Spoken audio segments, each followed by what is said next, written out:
Miss Villa, you have a beauty salon, and according to your complaint, you rent space in that beauty salon to independent contractors. Right.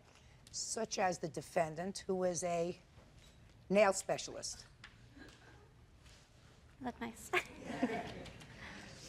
You rented her space in your salon at the rate of $200 a month, is that right? Right. You say that she, and it was a 3-year lease. It was a 1-year lease. It was a 1-year lease. Mm-hmm. 1-year lease. You say that she left after a relatively short period of time. She owes you somewhere over $2,000 for rent. Right. You say she left. She says that she was asked to leave. So, tell me first about this establishment and how it works. Okay. I have a salon. I do hair. I have 4 stations. I have pictures of those. And I have 1 space for nails. And what's the financial arrangement that you have?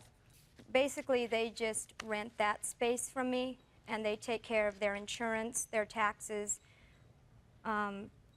everything that to run a business. Okay, how did you find each other?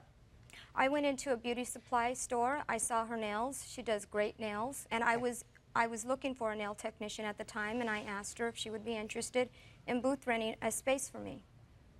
And she came in and signed a lease and rented for 1 year. And then in December of, before her year lease was up, in December of '96, I asked her if she would want to sign another lease. For another year? Right. Oh, I see. Okay, when did she leave? She left in May 14th. So she stayed her whole year.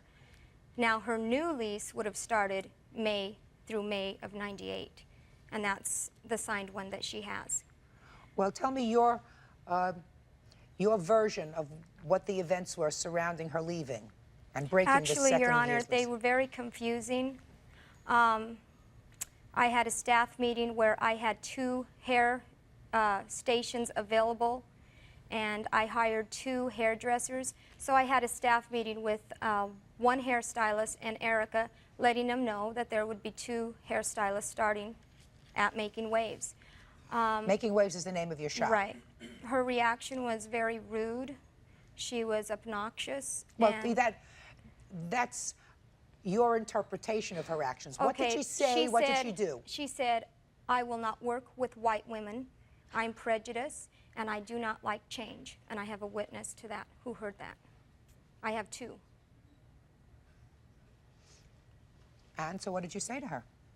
I said, you haven't even worked with them 1 day. How can you say you're prejudiced against these girls? I just don't like them.